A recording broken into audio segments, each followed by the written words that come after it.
잠시 기도하겠습니다. 하나님 아버지 감사합니다. 이 시간 성령 강림 주일을 맞이해서 주의 종이 하나님 말씀을 대언합니다. 진리의 성령님 오셔서 친히 말씀하여 주시고 각 심령의 생각과 마음에 터치하시고 그 영혼을 정복하셔서 오직 주님의 기름 부으심이 충만한 시간 되도록 우리 모두를 붙잡아 주옵소서. 어둠의 영들 범접하지 못하게 하시고 주님의 빛의 군대로 함께해 주옵소서. 주의 종을 성령의 도구로만 사용해 주옵소서. 주님께 맡겨드리며 감사드리며 우리 주 예수 그리스도의 이름으로 기도합니다. 아멘. 오늘은 성령 강림주의를 맞이해서 새 언약, 성령 강림이라고 하는 제목으로 하나님의 말씀 나누겠습니다. 에스겔 36장은 별명이 새 언약장입니다. 왜 이것을 새 언약, 제2의 언약이라고 말하냐면 이스라엘 백성들이 애굽에서 430년 동안 종살이하고 지낼 때 하나님께서 모세를 통하여 그들을 애굽에서 건져내셨습니다. 그런데 하나님의 능력으로 구원을 받았지만 그들의 삶은 여전히 갈등과 괴로움과 어떤 분쟁과 불신과 너무나 많은 문제가 있었습니다. 그래서 하나님께서 안 되겠다 생각하시고요, 시내산에 임재하셔서 그 구속의 은총을 기초로 해서 출애굽기 19장부터 24장까지 이스라엘 백성과 시내산에서 언약을 맺으십니다. 그것을 시내산 언약, 율법의 언약, 제1언약 이렇게 부릅니다. 그 언약이 주어졌을 때 그들은 그 율법을 다 지켜 행하겠습니다라고 말했습니다. 그런데 못 지켰습니다. 왜냐하면 많은 경우요, 율법은 우리의 외적인 삶을 강조합니다. 그러나 우리의 마음이 변화되지 않는 한 외적으로 그걸 지킬 수가 없습니다. 인간은 죄성을 가지고 있기 때문에 율법을 다 지킬 수가 없습니다. 그래서 그들은 율법에 의해서 죄가 드러나고요, 죄 때문에 심판을 받고요, 나라를 잃어버리고요, 열방으로 쫓겨나서 흩어져 살게 됩니다. 하나님께서 율법으로는 안 된다는 걸 보시고 두 번째 언약, 새 언약을 주시는데 그 언약이 바로 성령 강림의 언약입니다. 제1언약은 구원을 기초로 한 언약이라면 제2언약은요, 그 구원을 우리의 삶에서 이룰 수 있도록 능력을 주시는 성령님의 임재에 대한 언약인 것입니다. 이 새 언약이 성경에 두 군데 나오는데요, 구약 성경에 두 군데 나오는데 하나는 에스겔 36장이고 다른 하나는 예레미야 31장입니다. 둘 중에서 에스겔 언약이 훨씬 더 구체적입니다. 내 영을 너희에게 주어 굳은 마음을 제하고 부드러운 마음을 주겠다 말씀하셨어요. 구약의 율법 시대에 내 영을 주겠다, 이거는 놀라운 선언입니다. 구약에 보면 성령님의 강림은 여러 가지로 예언되어 있습니다. 요엘서에서는 사람을 가리지 않고 남자나 여자나 자유자나 종이나 모든 사람에게 성령이 임재하실 것을 예언했습니다. 예레미야 31장에서는 성령께서 우리 안에 들어오시겠다고 예언하셨습니다. 이것은 너무나 놀라운 사건입니다. 왜냐하면 구약에서는 성령께서 우리 안에 들어오지 않아요. 우리 위에서 역사합니다. 우리 바깥에서 역사하세요. 우리 안에 들어오지 않습니다. 그런데 성령이 임하실 때 우리 안에 들어오셔서 우리를 변화시켜 주신다고 하니까 놀라운 예언인 것입니다. 더 나아가서 오늘 본문 에스겔 36장은 제2의 언약을 이렇게 설명합니다. 첫째는 그 목적을 설명해요. 성령 강림의 목적. 두 번째는 성령 강림의 방법을 얘기합니다. 그리고 셋째는 그 결과를 말씀하는 것이 에스겔 36장입니다. 첫 번째, 성령 강림의 목적을 말씀하는 22절, 23절 말씀을 같이 한번 읽어보겠습니다. 시작. 그러므로 너는 이스라엘 족속에게 이르기를 주 여호와의 말씀에 이스라엘 족속아 네가 이렇게 행함은 너희를 위함이 아니요 너희가 들어간 그 열국에서 더럽힌 나의 거룩한 이름을 위함이라. 열국 가운데서 더럽힘을 받은 이름 곧 너희가 그들 중에서 더럽힌 나의 큰 이름을 내가 거룩하게 할지라.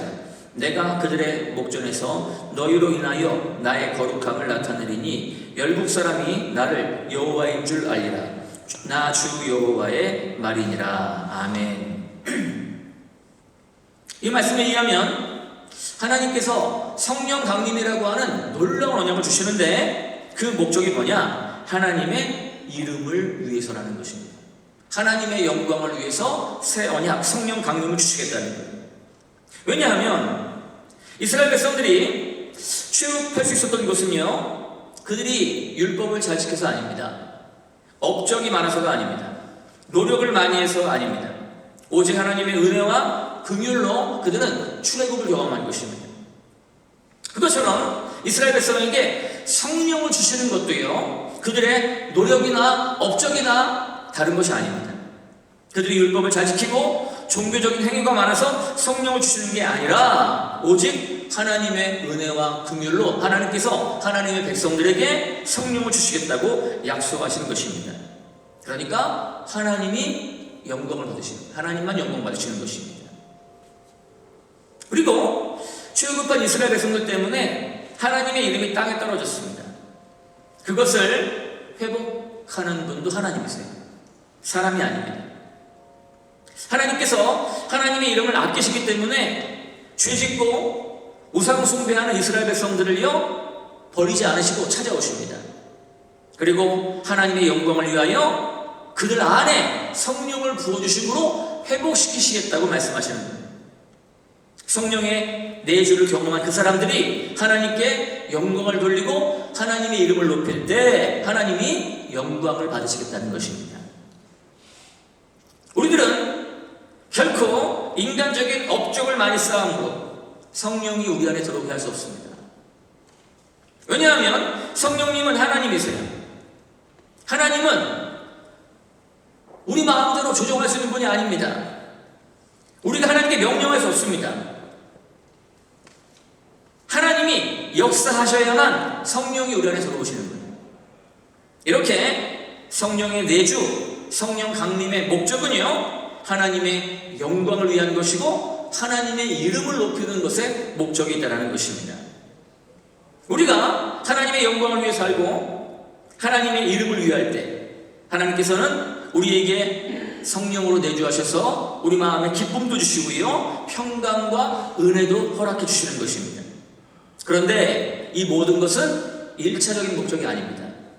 1차적인 목적은 하나님의 영광을 위해서고요, 그 하나님의 영광이 이루어질 때 부수적으로 그것들이 우리의 심령에 찾아오는 것입니다. 두 번째, 하나님께서 어떤 방법으로 우리에게 임재하시고 성령이 강림하실 때에 어떤 방법으로 하나님의 이름이 높임 받으시는지를 오늘 본문에서 말씀합니다.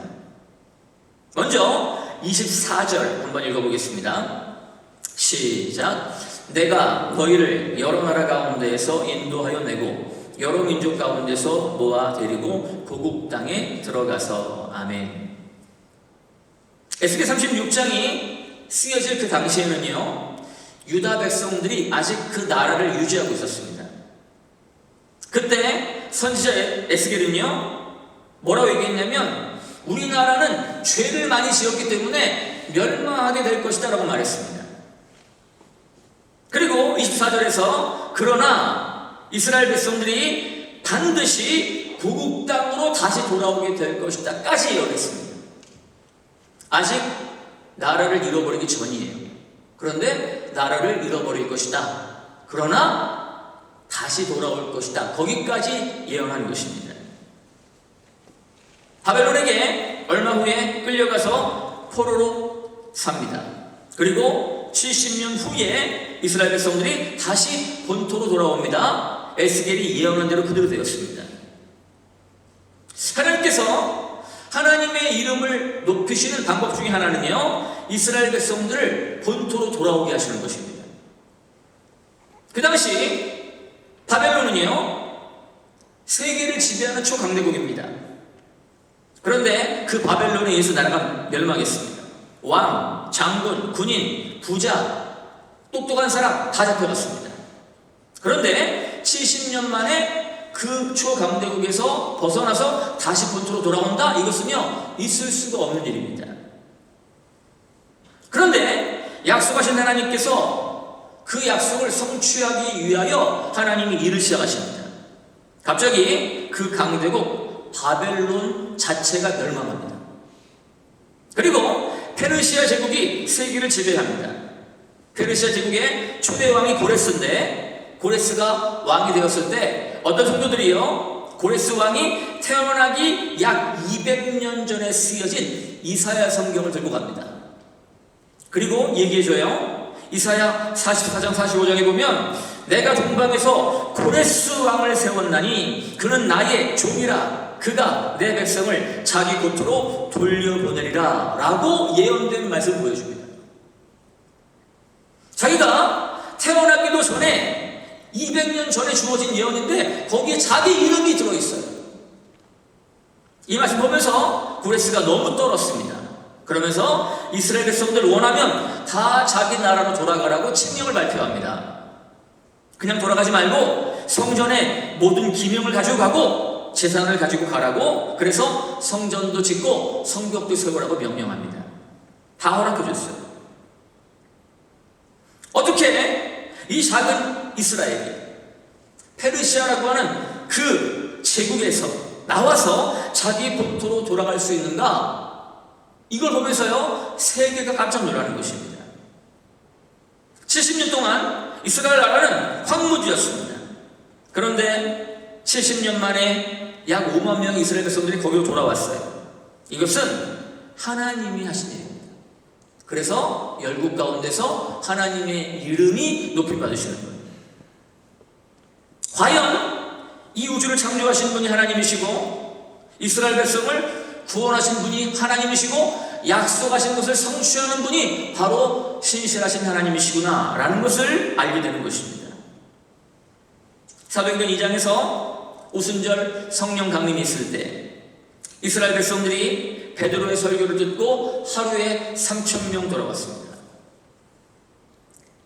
사도행전 4장에 하루에 5,000명 돌아왔습니다.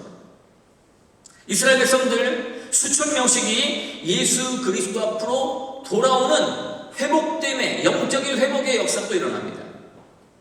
그런데 이스라엘 백성들이요, 다시 고국으로 돌아올 것이라고 하는 예언이 거기서 끝나지 않고요, 성경이 예언하기를 마지막 때에 이스라엘 백성들이 본토에 모여서 국가를 이룰 것을 말씀합니다.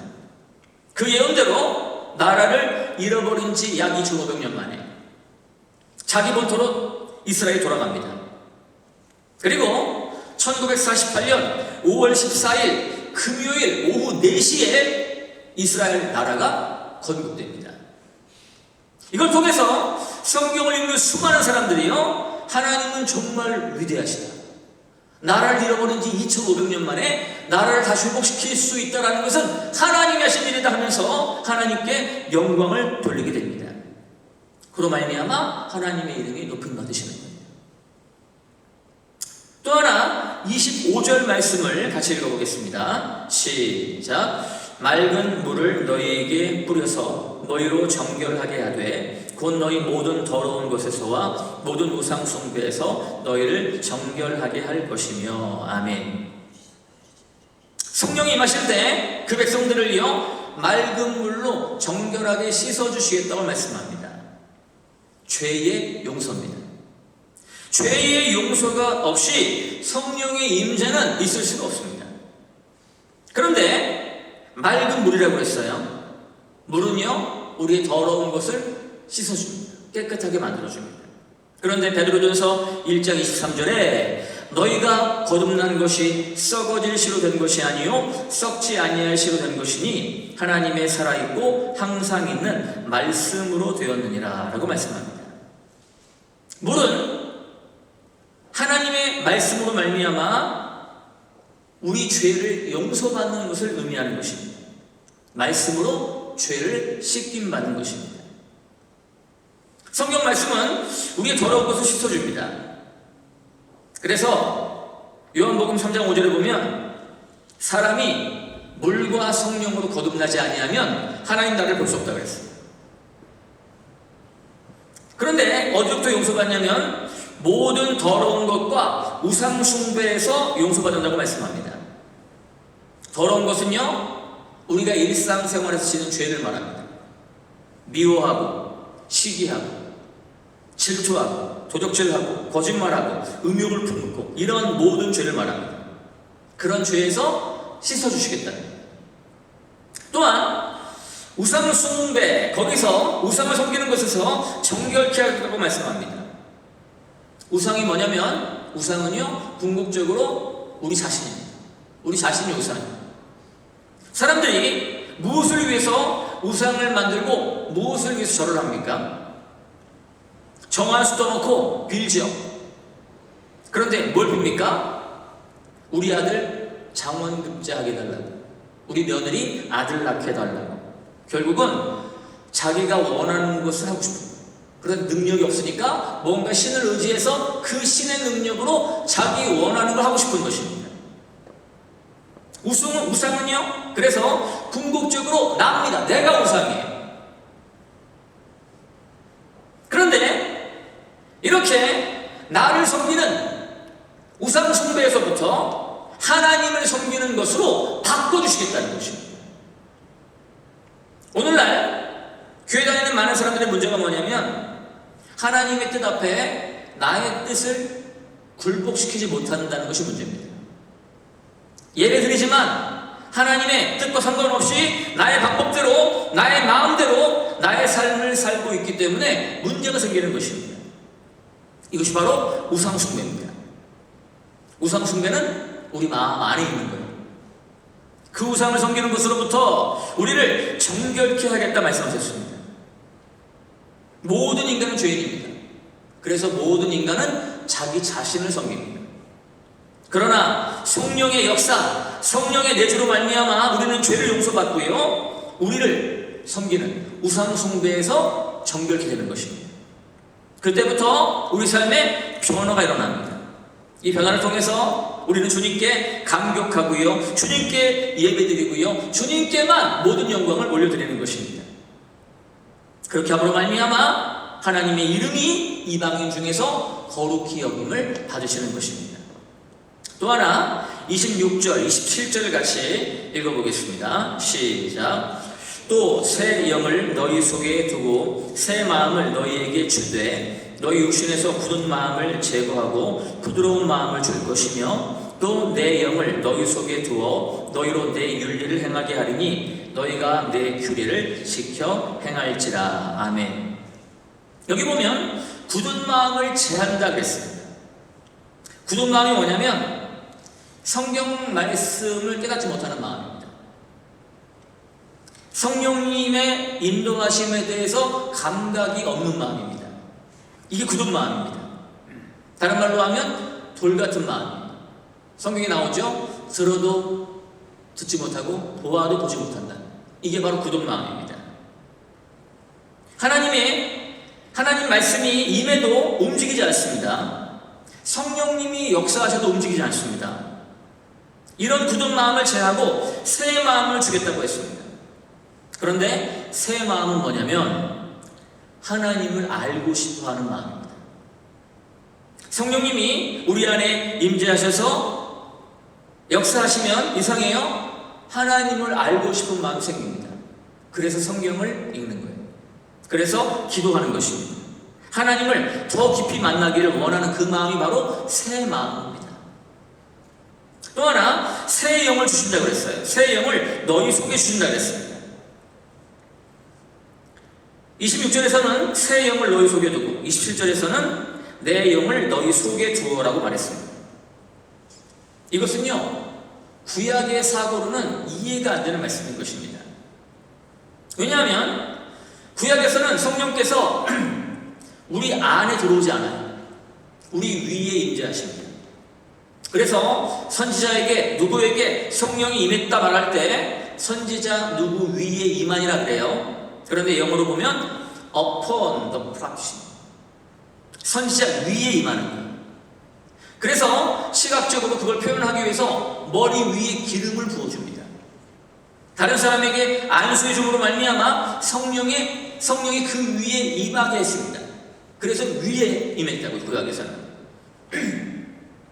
그러니까 성령님이 우리 안에 들어오신다. 이건요 구약 성경적으로는 이해가 안 되는 부분입니다. 절대 불가능합니다.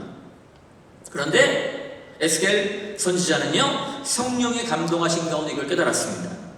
내 영을 새 영을 너희 속에 주겠다. 이 말은요 성령님이 우리 안에 들어오시겠다는 것입니다. 성령이 내 안에 들어오신다. 이것이 바로 거듭난다는 것입니다. 중생한다는 거죠. 다시 태어나는 것입니다.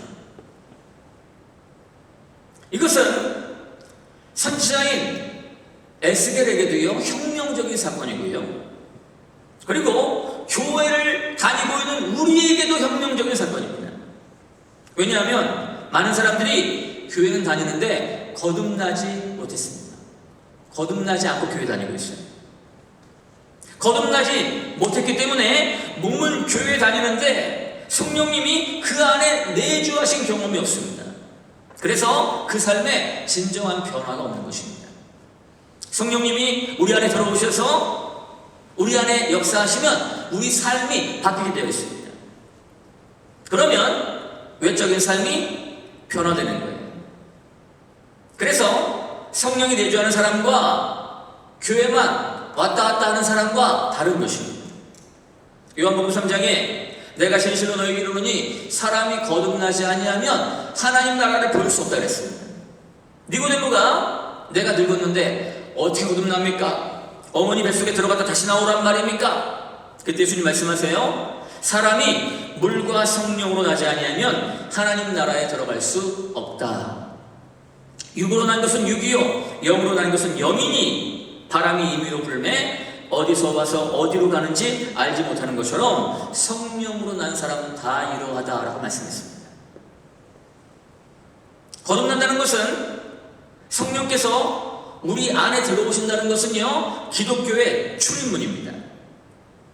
요한 웨슬레는 이렇게 설명했어요. 회개는 기독교의 현관문, 바깥문, 게이트라고 설명했고요. 믿음은 기독교의 출입문, 방안문, 도어라고 설명했습니다. 그 다음에 거듭난다고 말했습니다. 에스겔이 성령 강림에 대해 예언할 때 이것은요 가장 혁명적인 예언이라고 할 수 있습니다. 성령이 내 안에 들어오시면 27절 후반부에 보면 너희로 내 율례를 행하게 하리니 너희가 내 규례를 지켜 행할지라 그랬습니다. 율례, 규례 지키는 것은요 외적인 걸 얘기하는 거예요. 외적인 행함입니다.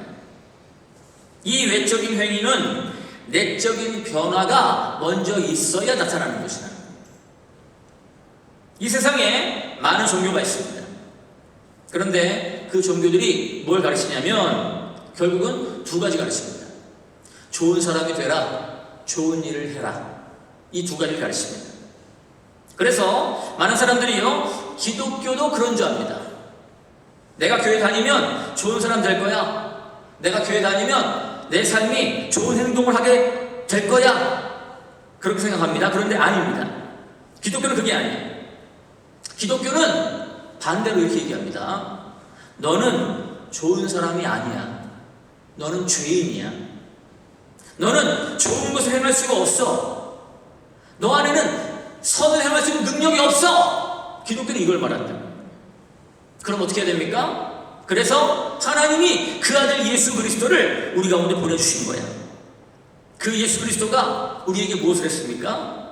그 아들 예수 그리스도가 우리의 죄를 대신 짊어지고 십자가에 죽으셨습니다. 3일 만에 부활하셨습니다. 그 예수님을 믿을 때, 영접할 때 성령께서 우리 안에 들어오셔서 내적 혁명을 시작하십니다. 내적인 변화를 일으키세요. 그 내적 변화가 원동력이 돼서 외적으로 바깥으로 우리 삶이 변화되게 되는 것, 이걸 강조하는 것이 기독교입니다. 그 삶의 변화가 바로 율례를 지키는 것이고 바른 삶을 사는 것으로 나타나는 것입니다. 기독교는 내적인 변화를 요구하고요 그 결과 외적인 변화의 열매를 보는 것입니다. 이걸 통해서 하나님의 이름이 높임 받으십니다.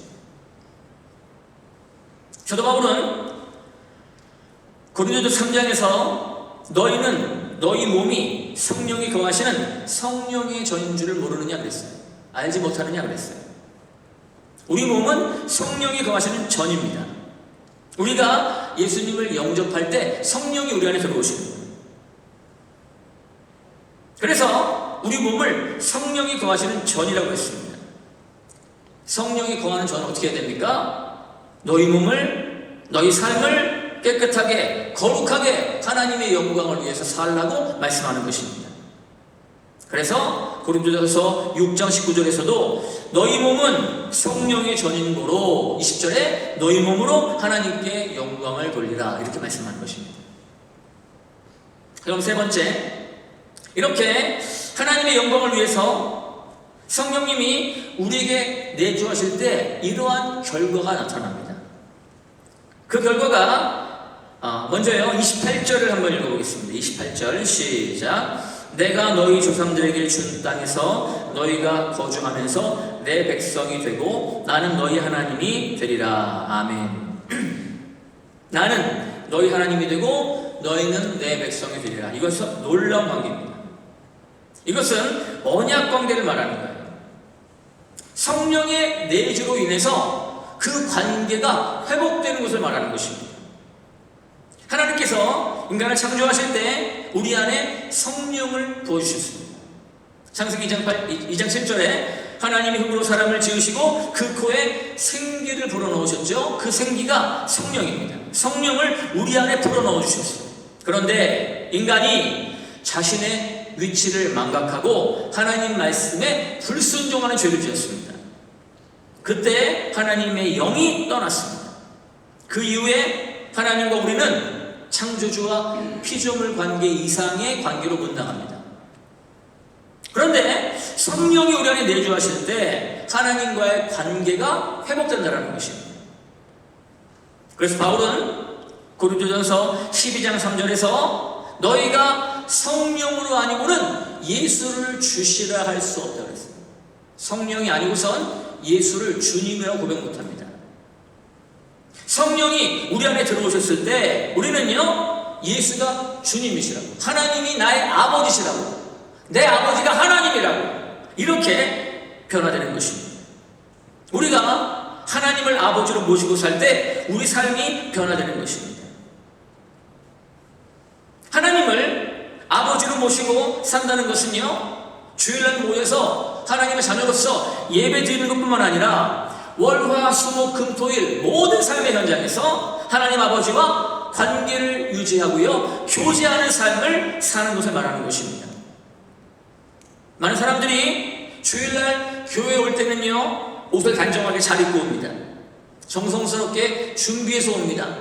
훌륭한 것입니다. 그런데 그것만 가지고는 안 된다는 거예요. 월화수목금토일 매일매일 하나님은 나의 아버지시고 나는 하나님의 자녀라고 하는 그 관계를 유지하면서 삶의 모든 현장에서 가정이든 직장이든 사업장이든 그리스도인다운 하나님의 자녀다운 삶을 살아야 한다는 것입니다. 29절에 두 번째 결과가 나옵니다. 내가 너희를 모든 더러운 데서 구원하고 라고 말씀해요. 무슨 의미냐면 내 안에 성령께서 오셔서 나를 붙잡으세요. 그러면 우리로 하여금 깊은 죄에 빠지지 않도록 붙잡아 주십니다. 우리가 거듭났지만 여전히 죄의 유혹이 있습니다. 그래서 예수님이 기도를 가르치셨어요. 우리가 시험에 들게 하지 마옵시고 다만 악에서 구하옵소서. 시험에 들지 않게 달라고, 악에서 구원해 달라고, 그리고 시험 당할 즈음에 피할 길을 내서 너희로 능히 감당하게 하신다고 말씀하셨습니다. 이게 성령의 역사입니다. 시험을 당할 때 우리는요 억울하기도 하고요 눈물이 나기도 합니다. 하나님이 정말 계시는 게 맞나 할 때도 있습니다.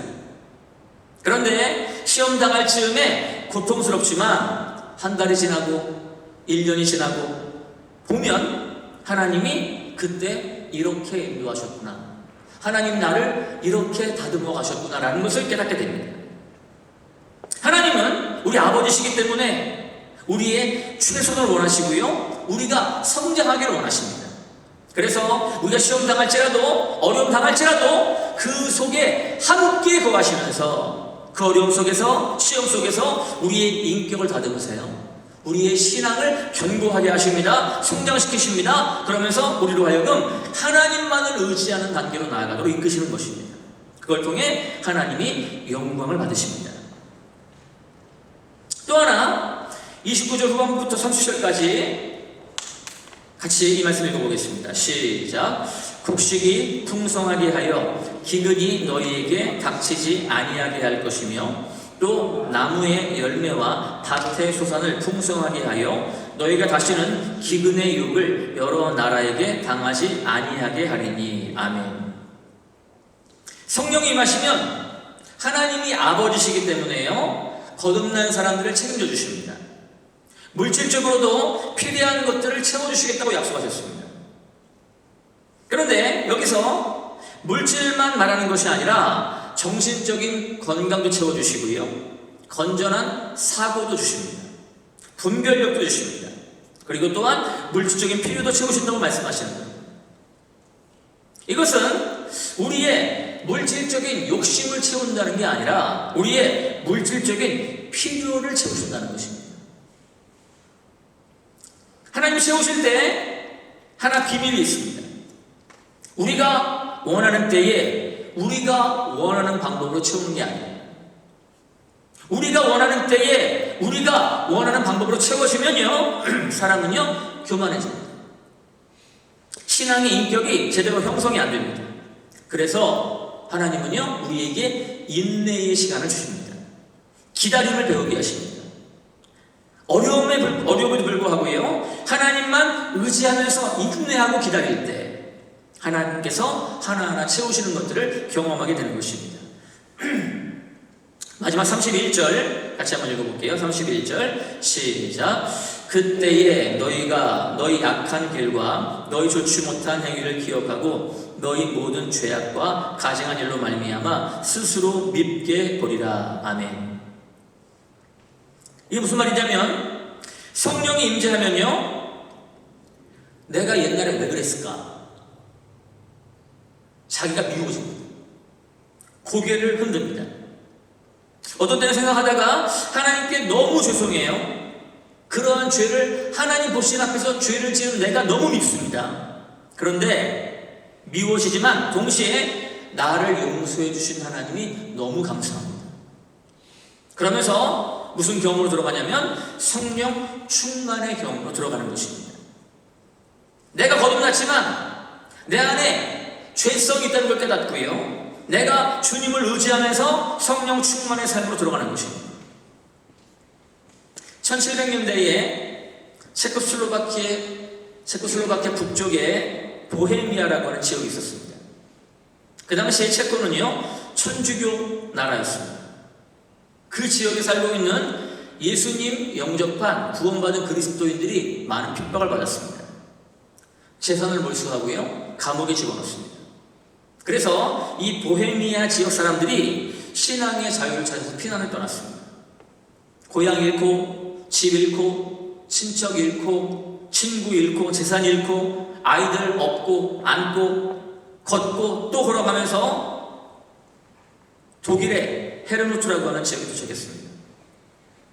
그런데 이 지역에 백작 한 사람이 살아요. 이 백작 이름이 진젠룰프입니다. 이 백작이 대학 다닐 때 뭘 경험했냐면 소그룹 운동을 경험했습니다. 성경 공부 그리고 소그룹 운동, 그것이 활성화된 대학을 다녔어요. 거기서 열심히 기도하고 성경 공부도 열심히 하면서 훈련을 받았습니다. 그러다가 시간이 지나서 어느 날 파리에 있는 미술 전시관을 찾았습니다. 백작이니까 옷을 잘 입었어요. 봉 같은 거 하나 들고 있습니다. 뒷짐을 지고 구경을 합니다. 그런데 어느 그림 앞에 딱 섰는데 움직일 수가 없었습니다. 그 그림이 뭐냐면 예수님이 십자가에 못 박히신 장면을 그린 그림입니다. 거기서 움직일 수가 없었어요. 왜냐하면 자신은 예수님의 제자입니다. 움직이지 않고 계속 그 그림을 보고 있는데 그 밑에 이런 글이 있어요. 나 너를 위하여 죽었건만 너는 나를 위하여 무엇을 하느냐? 나는 너를 위하여 죽었건만 너는 나를 위하여 무엇을 하느냐? 그 글을 읽으면서요 마음이 찡했습니다. 그 자리에서 무릎을 꿇었습니다. 그리고 통곡합니다. 예수님은 나의 죄를 위하여 십자가에 죽으시고 나를 거듭나게 하셨는데 나는 주님을 위해서 무엇을 하고 있습니까? 나는 아무것도 하고 있지 않습니다. 눈물 콧물 흘리면서 몇 시간 동안 통곡하며 기도했습니다. 그리고 고향으로 돌아왔어요. 그리고 이제부터는 내가 주님을 위해 살아야지 했습니다. 그런데 그 지역에 보헤미아 지역 사람들이 보따리 들고 피난을 옵니다. 눈보라 가셨습니다. 얼어 죽는 사람이 나옵니다. 굶어 죽는 사람이 나옵니다. 그런데 그 사람들이 그리스도인들입니다. 진젠돌프가 파리에서 주님 만났던 그 경험이 생각났습니다. 그래서 그들을 위하여 큰 집을 지었습니다. 거기서 거저 먹여주고 입혀주고 재워주고 그러면서 교회를 시작했습니다. 그 교회에 사람들이 많이 몰려들기 시작했습니다. 그때 루터교가 독일을 많이 지배하고 있었는데 형식적인 루터교회 거기에 만족하지 않는 사람들이요 그 교회에 찾아오면서 교회가 커졌습니다. 그런데 교회가 커지니까 문제가 생겨요. 무슨 문제냐면 보헤미아 사람들은 보헤미아 사람들 나름대로의 기독교 문화가 있어요. 독일 사람들은 독일 사람들 나름대로의 기독교 문화가 있어요. 또 다른 나라 사람들은 자기 나라 나름대로의 문화가 있어요. 그러니까 갈등하고 서로 싸우고 난리가 났습니다. 그래서 진젠돌프가 나의 선한 의도가 정말 소용이 없구나. 해산시켜야겠다 하는 마음을 먹었습니다. 그래서 해산하기 전에 마지막 기도회를 한번 하자고 모였어요. 기도합니다. 하나님, 성경 말씀에서는 형제를 사랑하라고 했는데 우리는 서로 미워합니다. 기도하면서 회개할 때 성령께서 그들 가운데 충만하게 임재하셨습니다. 그들은요 맑은 물로 정결케 씻겨지는 것을 경험했습니다. 성령의 충만함을 경험했습니다. 그리고 그리스도 안에서 하나됨을 경험했습니다. 그리고 그 감격을 그들은요 세계를 향해서 선교하는 것으로 표현하기 시작했습니다. 그래서 그들이 세계 선교를 시작하는데 모라비안 교인들이요 한 번에 5가정, 10가정씩 그룹을 지어서요 아프리카로 선교하러 떠납니다. 그리고 영원히 돌아오지 않습니다. 또 어떤 사람들은 인도로 갑니다. 영원히 돌아오지 않습니다. 이 평신도들이 세계 선교를 위해서 200년 동안 그 흐름을 이어갔습니다. 이것이 바로 성령의 역사입니다. 성령님은 사람을 외모로 취하지 않습니다. 성령님은 목회자에게 역사하고 평신도에게 역사하지 않는 이런 분이 아닙니다. 성령님은 그 누구든 상관없이 주님을 향하여 마음을 연 주님을 향한 선한 마음을 가지고 있는 사람들 그 사람들에게 임재하시고 충만케 하시고 변화시켜서요 능력을 주시고 사용하시는 것입니다. 이것이 바로 성령 강림의 의미입니다. 여러분은 어느 단계에 계십니까? 율법 단계에 계십니까? 그 율법을 지키려고 애쓰다가 안 되니까 갈등하고 계십니까? 아니면 제2의 언약, 성령의 언약 단계에 계십니까? 성령의 임재 가운데 정말 하나님을 더 알고 싶어 하십니까? 진리를 알고 싶어 하십니까? 성령의 내주를 경험했다면 과연 부드러운 마음을 가지고 말씀을 기쁨으로 순종하면서 하나님의 이름에 영광을 올려드리는 삶을 살고 계십니까? 여러분은 과연 어느 단계에 계십니까? 성령 충만의 목적은 내가 능력 있는 사람이 되는 게 아닙니다. 내 소원을 성취하는 것이 아닙니다. 성령 충만의 목적은 하나님의 이름이 높임 받으시는 것입니다. 고넬료 가정에 성령이 부어질 때 사도행전 10장에서 베드로와 함께 온 할례 받은 신자들이 이방인들에게도 성령 부어주심으로 말미암아 논란이 이는 방언을 말하며 하나님 높임을 들음이로라 말했습니다. 성령이 부어지면 하나님을 높이는 것입니다. 예수님 말씀하셨어요. 사도행전 1장 8절에 오직 성령이 너에게 임하시면 너희가 권능을 받고 예루살렘과 온 유대와 사마리아와 땅 끝까지 이르러 내 증인이 되리라 말씀하셨습니다. 성령을 부어주시는 목적은 예수 그리스도의 증인되라고 부으시는 것입니다. 성령님은 그 일을 위해 오신 거예요. 우리가 성령님과 목적을 같이 할 때 성령의 본능으로 승리하게 되는 것입니다. 이 마지막 때에 마태복음 24장 9절에 너희가 내 이름 때문에 모든 민족에게 미움을 받으리라 말씀하셨습니다. 그때 성령 충만하여 죽으면 죽으리라는 심정을 가지고 예수 그리스도의 이름을 높이며 살겠습니다 라고 기도하며 나아갈 때 성령의 통로로 쓰임받게 되고요, 우리 모두가 그 은혜의 통로로 하나님의 영광을 위해 쓰임받게 되는 것입니다. 이 자리에 함께한 저와 여러분 모두가 마지막 때에 성령의 권능으로, 성령 강림의 의미를 분명히 기억하고 성령의 사람으로 힘있게 쓰임받는 모두 될 수 있기를 주님의 이름으로 축복합니다.